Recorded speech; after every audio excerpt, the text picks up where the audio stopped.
Hey guys, Mrs. Rock here. It's a Friday. I'm going to do a guided breathing session and read a short story to you. I'm going to hop right in and get started here. I'm going to go to the Breathe app on my phone to do this guided breathing session. I want you guys to get comfortable. You know the drill with the guided breathing. Shoulders back. I don't want you slouching, but I don't want you rigid either. I want you to be comfortable. Okay? Close your eyes and take a deep breath in. And let it out. In, try to go the full 4 counts. Out. In, 2, 3, 4. Out. 2, 3, 4. In. Out. In.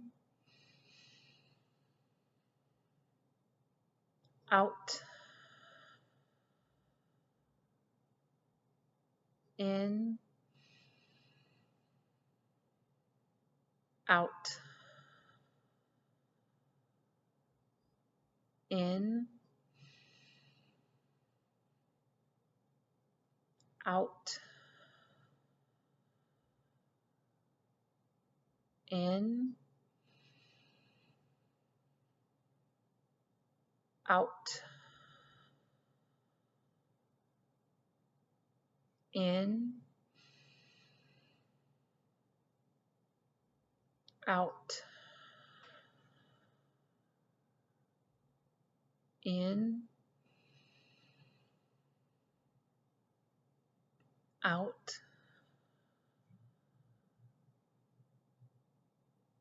In. Out. In. Out.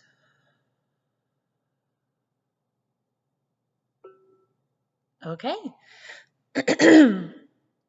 We're all done with that. So I'm going to read a story to you guys today. It's called One Friday Morning. I thought that was a good title for this, considering I read to you guys on Friday mornings. Excuse me. I want you guys to understand, first and foremost, that this story was written in 1941. Okay? 1941. So, this story is going to discuss social topics like racism, and it's also going to use words that would not be socially acceptable today, like a colored person or Negro. Those are not words that we would use today.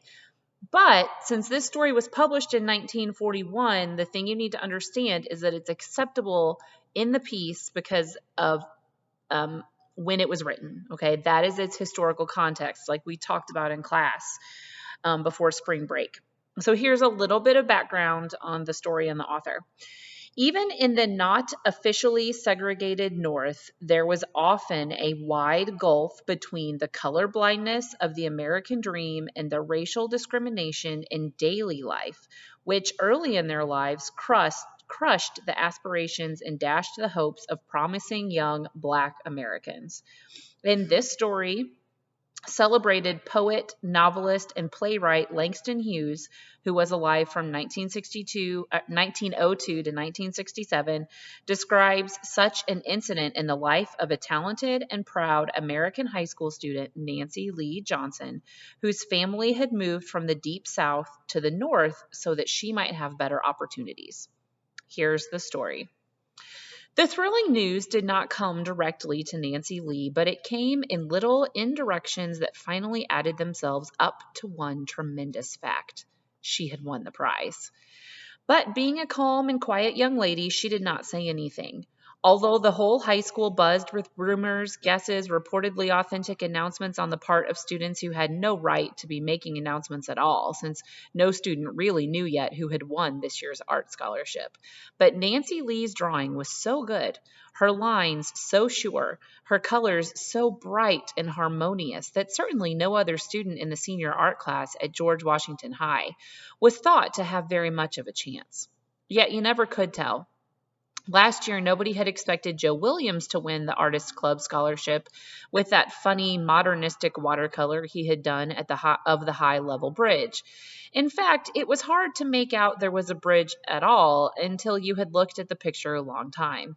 Still, Joe Williams got the prize, was feted by the community's leading painters, club women, and society folks at a big banquet at the Park Rose Hotel, and was now an award student at the art school, the city's only art school. Nancy Lee Johnson was a colored girl, a few years out of the South, but seldom did her high school classmates think of her as colored. She was smart, pretty, and brown, and fit in well with the life of the school. She stood high in scholarship, played a swell game of basketball, had taken part in the senior musical in a soft, velvety voice, and had never seemed to intrude or stand out except in pleasant ways, so it was seldom ever mentioned, her color. Nancy Lee sometimes forgot she was colored herself. She liked her classmates and her school. Particularly, she liked her art teacher, Miss Dietrich, the tall red-haired woman who taught her law and order in doing things, and the beauty of working step by step until a job is done, a picture finished, a design created, or a block print carved out of nothing but an idea and a smooth square of linoleum, inked, proofs made, and finally put down on paper, clean, sharp, beautiful, individual, unlike any other in the world, thus making the paper have a meaning nobody else could give it except Nancy Lee. That was the wonderful thing about true creation. You made something nobody else on earth could make but you. Miss Dietrich was the kind of teacher who brought out the best in her students, but their own best, not anybody else's copied best. For anybody else's best, great though it might be, even Michelangelo's, wasn't enough to please Miss Dietrich, dealing with the creative impulses of young men and women living in an American city in the Middle West and being American. Nancy Lee was proud of being American, a Negro American with blood out of Africa a long time ago, too many generations back to count. But her parents had taught her the beauties of Africa, its strength, its song, its mighty rivers, its early smelting of iron, its building of the pyramids, and its ancient and important civilizations. And Miss Dietrich had discovered for her the sharp and humorous lines of African sculpture. Nancy Lee's father was a mail carrier, her mother a social worker in a city settlement house. Both parents had been to Negro colleges in the South, and her mother had gotten a further degree in social work from a northern university. Her parents were, like most Americans, simple, ordinary people who had worked hard and steadily for their education. Now they were trying to make it easier for Nancy Lee to achieve learning than it had been for them. They would be very happy when they heard of the award to their daughter. Yet Nancy did not tell them. To surprise them would be better. Besides, there had been a promise. Casually one day, Miss Dietrich asked Nancy Lee what color frame she thought would be best on her picture. That had been the first inkling. Blue, Nancy Lee said. Although the picture had been entered in the Artist Club contest a month ago, Nancy Lee did not hesitate in her choice of color for the possible frame, since she could still see her picture clearly in her mind's eye. For that picture waiting for the blue frame had come out of her soul, her own life, and had bloomed into miraculous being with Miss Dietrich's help. It was, she knew, the best watercolor she had painted in her 4 years as a high school art student, and she was glad she had made something Miss Dietrich liked well enough to permit her to enter in the contest before she graduated. It was not a modernistic picture in the sense that you had to look at it a long time to understand what it meant. It was just a simple scene in the city park on a spring day with the trees still leaflessly lacy against the sky, the new grass fresh and green, a flag on a tall pole in the center, children playing, and an old Negro woman sitting on a bench with her head turned. A lot for one picture, to be sure, but it was not there in heavy and final detail like a calendar. Its charm was that everything was light and airy, happy like spring, with a lot of blue sky, paper white clouds, and air showing through. You could tell that the old woman was looking at the flag, and that the flag was proud in the spring breeze, and that the breeze helped to make the children's dresses billow as they played. Excuse me. Miss Dietrich had taught Nancy Lee how to paint spring, people, and a breeze on what was only a plain white piece of paper from the supply closet. But Miss Dietrich had not said, make it like any other spring people breeze ever seen before. She let it remain Nancy Lee's own. That is how the old Negro woman happened to be there looking at the flag, for in her mind, the flag, the spring, and the woman formed a kind of triangle, holding a dream Nancy Lee wanted to express. White stars on a blue field, spring, children, ever-growing life, and an old woman. Would the judges at the Artist Club like it? One wet, rainy April afternoon, Miss O'Shea, the girls' vice principal, sent for Nancy Lee to stop by her office as school closed. Pupils without umbrellas or raincoats were clustered in doorways hoping to make it home between showers. Outside, the skies were gray. Nancy Lee's thoughts were suddenly gray, too. She did not think she had done anything wrong, yet that tight little knot came in her throat just the same as she approached Miss O'Shea's door. Perhaps she had banged her locker too often and too hard. Perhaps the note in French she had written to Sally halfway across the study hall just for fun had gotten to Sally, but then into Miss Shea's hands. Or maybe she was failing in some subject and wouldn't be allowed to graduate. Chemistry! A pang went through the pit of her stomach. She knocked on Miss O'Shea's door. The familiarity, solid and competent voice, the familiar let me start over. The familiarly solid and competent voice said, "Come in." Miss O'Shea had a way of making you feel welcome even if you came to be expelled. "Sit down, Nancy Lee Johnson," said Miss O'Shea. "I have something to tell you." Nancy Lee sat down. "But I must ask you to promise not to tell anyone yet." "I won't, Miss O'Shea," Nancy Lee said, wondering what on earth the principal had to say to her. "You are about to graduate," Miss O'Shea said, "and we shall miss you. You have been an excellent student, Nancy, and you will not be without honors on the senior list, as I'm sure you know." At that point, there was a light knock on the door. Miss O'Shea called out, "Come in," and Miss Dietrich entered. "May I be a part of this too?" she asked, tall and smiling.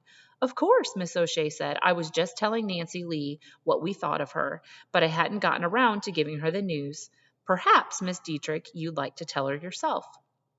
Miss Dietrich was always direct. "Nancy Lee," she said, "your picture has won the Artist Club scholarship." The slender brown girl's eyes widened, her heart jumped, and her throat tightened again. She tried to smile, but instead, tears came into her eyes. "Dear Nancy Lee," Miss O'Shea said, "we are so happy for you." The elderly white woman took her hand and shook it warmly, while Miss Dietrich beamed with pride. Nancy Lee must have danced all the way home. She never remembered quite how she got there through the rain. She hoped she had been dignified. But certainly she hadn't stopped to tell anybody her secret on the way. Raindrops, smiles, and tears mingled on her brown cheeks. She hoped her mother hadn't yet gotten home and that the house was empty. She wanted to have time to calm down and look natural before she had to see anyone. She didn't want to be bursting with excitement, having a secret to contain. Miss O'Shea's calling her to the office had been in the nature of preparation and a warning. The kind, elderly vice principal said she did not believe in catching young ladies unawares, even with honors, so she wished her to know about the coming award. In making acceptance speeches, she wanted her to be calm and prepared, not nervous, overcome, and frightened. So Nancy Lee was asked to think what she would say when the scholarship was conferred upon for a few days hence, both at the Friday morning high school assembly hour when the announcement would be made, and at the evening banquet of the Artist Club. Nancy Lee promised the vice principal to think calmly about what she would say. Miss Dietrich had then asked for some facts about her parents, her background, and her life, since such material would probably be desired for the papers. Nancy Lee had told her how 6 years before they had come up from the deep South, her father having been successful in achieving a transfer from one post office to another, a thing he had long sought in order to give Nancy Lee a chance to go to school in the North. Now they lived in a modest Negro neighborhood, went to see the best plays when they came to town, and had been saving to send Nancy Lee to art school in case she were permitted to enter. But the scholarship would help a great deal, for they were not rich people. Now Mother can have a new coat next winter, Nancy Lee thought, because my tuition will be covered for the first year, and once in art school there are other scholarships I can win. Dreams began to dance through her head, plans and ambitions, beauties she would create for herself, her parents, and the Negro people, for Nancy Lee possessed a deep and reverent race pride. She could see the old woman in her picture, really her grandmother in the South, lifting her head to the bright stars on the flag in the distance, a Negro in America, often hurt, discriminated against, sometimes lynched, but always there were the stars on the blue body of the flag. Was there any other flag in the world that had so many stars? Nancy Lee thought deeply, but she could not remember one in all the encyclopedias or geographies she had ever looked into. Hitch your wagon to a star, Nancy Lee thought, dancing home in the rain. Who were our flag makers? Friday morning came, the morning when the world would know, her high school world, the newspaper world, her mother and dad. Dad could not be there at the assembly to hear the announcement, nor see her prize picture displayed on the stage, nor listen to Nancy Lee's little speech of acceptance, but Mother would be able to come, although Mother was much puzzled as to why Nancy Lee was so insistent she be at school on that particular Friday morning. When something is happening, something new and fine, something that will change your life, it is hard to go to sleep at night for thinking about it, and hard to keep your heart from pounding or a strange little knot of joy from gathering in your throat. Nancy Lee had taken her bath, brushed her hair until it glowed, and had gone to bed thinking about the next day, the big day, when before 3,000 students she would be the one student honored, her painting the one painting to be acclaimed as the best of the year from all the art classes of the city. Her short speech of gratitude was ready. She went over it in her mind, not word for word, because she didn't want it to sound as if she had learned it by heart, but she let the thoughts flow simply and sincerely through her consciousness many times. When the president of the art club presented her with the medal and scroll of the scholarship award, she would say, "Judges and members of the Artists Club, I want to thank you for this award that means so much to me personally and through me to my people, the colored people of this city who sometimes are discouraged and bewildered, thinking that color and poverty are against them. I accept this award with gratitude and pride, not for myself alone, but for my race that believes in American opportunity and American fairness, in the bright stars in our flag. I thank Ms. Dietrich and the teachers who made it possible for me to have the knowledge and training that lie behind this honor you have conferred upon my painting. When I came here from the South a few years ago, I was not sure how you would receive me. You received me well. You have given me a chance and helped me along the road I wanted to follow. I suppose the judges know that every week here at Assembly, the students of this school pledge allegiance to the flag. I shall try to be worthy of that pledge and of the help and friendship and understanding of my fellow citizens of whatever race or creed, and of our American dream of liberty and justice for all." That would be her response before the students in the morning. How proud and happy the Negro pupils would be, perhaps almost as proud as they were of the one colored star on the football team. Her mother would probably cry with happiness. Thus Nancy Lee went to sleep dreaming of a wonderful tomorrow.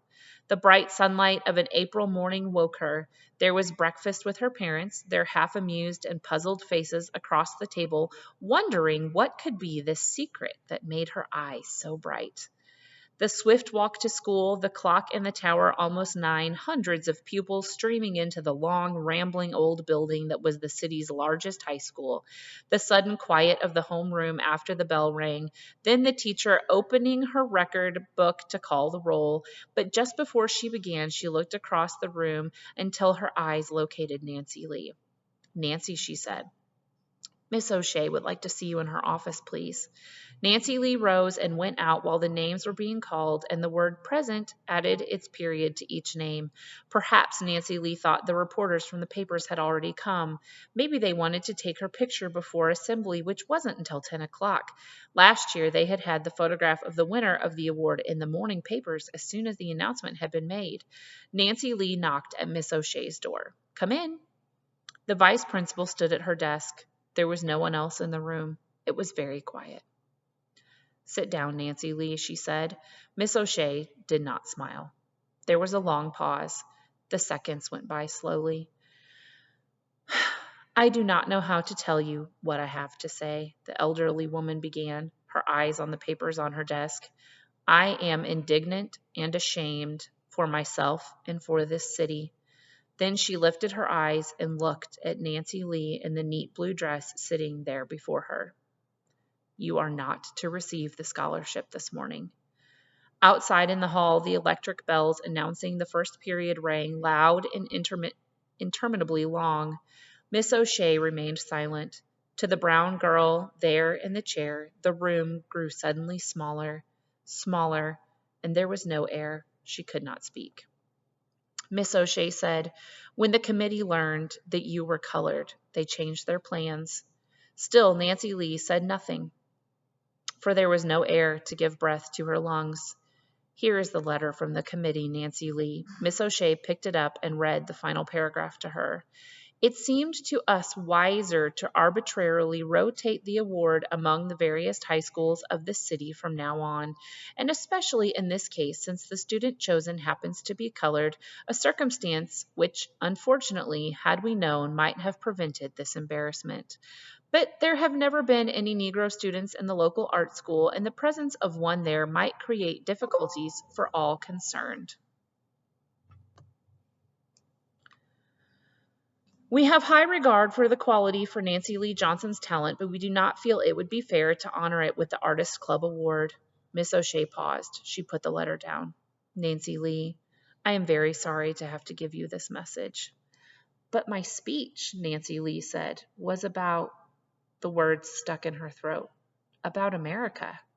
Miss O'Shea had risen. She turned her back and stood looking out the window at the spring tulips in the schoolyard.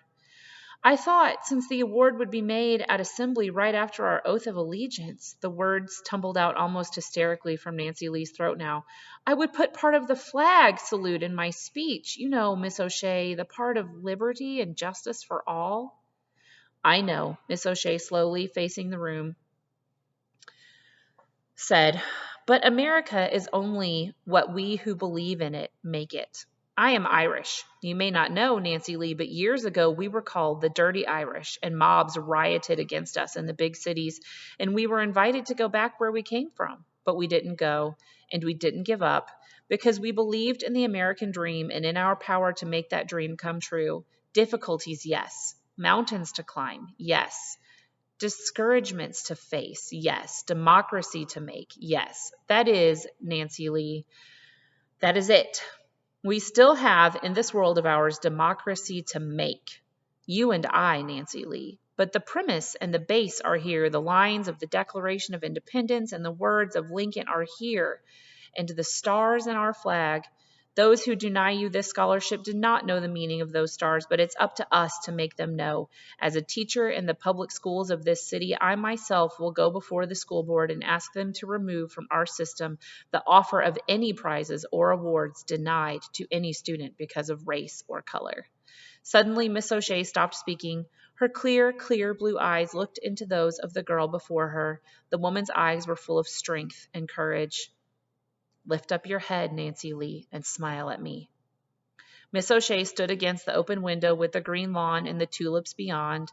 The sunlight tangled in her gray hair, her voice an electric flow of strength to the hurt spirit of Nancy Lee. The abolitionists who believed in freedom when there was slavery must have been like that.